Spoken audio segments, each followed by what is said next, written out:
Bon, les IA et ce machine learning dont tu parles, ça a vraiment l'air un peu magique. Tu pourrais m'expliquer comment ça marche? Je peux essayer en tout cas de t'expliquer dans les grandes lignes pour que tu te rendes compte que ce n'est pas magique. Ça repose sur des algorithmes mathématiques dont la mise en œuvre est complexe, mais les idées relativement accessibles. Prenons donc quelques minutes pour essayer de comprendre comment marche une IA.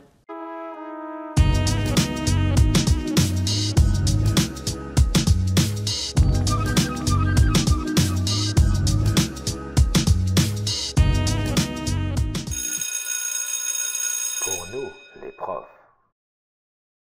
Je te propose de décortiquer avec toi un exemple emblématique du machine learning, la reconnaissance d'images par de l'apprentissage supervisé.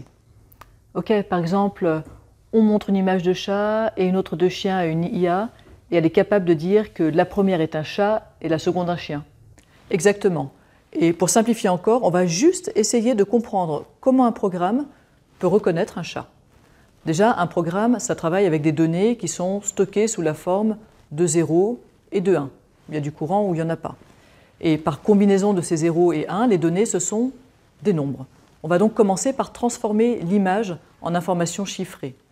Pour ça, on pourra associer à chaque pixel sa couleur et coder l'image comme un grand tableau de nombres qui représente chacun un pixel. Oups, ça devient abstrait. Pour nous, oui. Le programme, lui, va se nourrir de tableaux de nombres qui codent des images, des chats ou des non-chats. Ça constitue les données d'entraînement. À ces données d'entraînement, le programme va appliquer une sorte d'énorme fonction qui, en sortie, donne un nombre qui représente la probabilité que les images représentent un chat.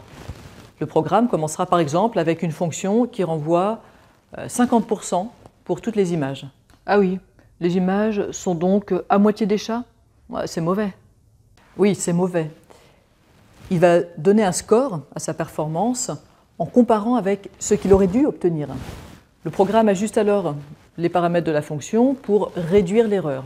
Là, on utilise des formules mathématiques pour que l'ajustement se fasse dans le sens d'améliorer le score et de l'améliorer efficacement. Histoire de ne pas y aller au hasard en testant toutes les fonctions possibles? Oui, ce qui serait physiquement impossible de toute façon.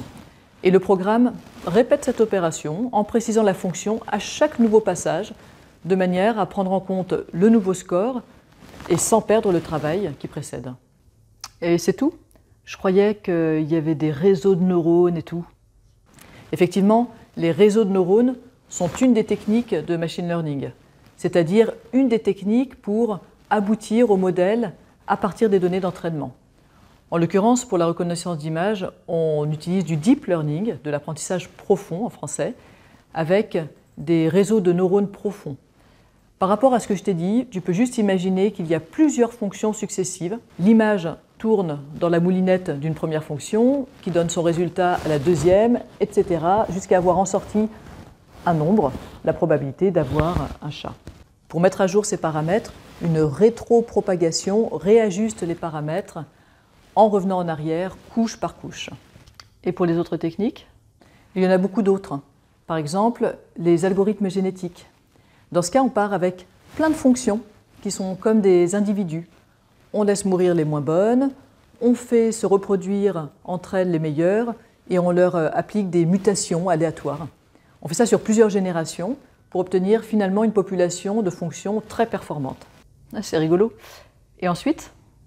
La phase d'entraînement est alors terminée et le programme peut appliquer le modèle obtenu, c'est-à-dire la fonction avec les paramètres bien ajustés, à de nouvelles données qu'on lui entre pour faire des prédictions. Ce modèle obtenu, est-ce qu'il est compréhensible?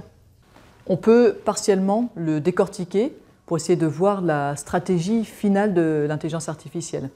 Souvent, ça ne ressemblera pas du tout à une logique humaine. C'est là qu'on arrive à la limite de l'ordinateur est très bête et il fait ce qu'on lui dit. Je vois, il fait bien ce qu'on lui dit, à savoir trouver un bon modèle selon des techniques qu'on a définies, mais on aurait été incapable d'imaginer nous-mêmes ce modèle. T'as tout compris. Une dernière question. Au début, tu as dit que tu allais décrire un apprentissage supervisé. Si ce n'est pas supervisé, ça ressemble à quoi? Dans un apprentissage non supervisé, les données d'entraînement ne sont pas étiquetées. Par exemple, le programme ne saura pas que certaines images sont des chats et d'autres pas, et ne pourra donc pas calculer un score de performance à partir de ça. Il va alors chercher à créer lui-même des catégories, et il va ajuster son énorme fonction pour que les catégories choisies soient les plus différenciées possibles. Alors je simplifie encore plus que tout à l'heure.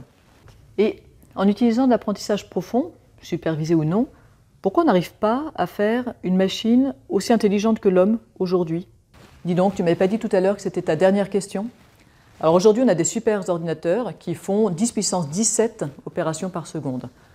Le cerveau humain, lui, fait à peu près 10 puissance 16 opérations par seconde. Donc, en théorie, on devrait être capable de faire tourner un cerveau numérique. Ce qui manque, c'est la puissance de calcul pour faire l'apprentissage, pour trouver une fonction qui représente le cerveau humain. Alors, une des idées pour résoudre cette difficulté, c'est de partir dès le départ avec un modèle de cerveau humain, et c'est par exemple l'objet du Human Brain Project.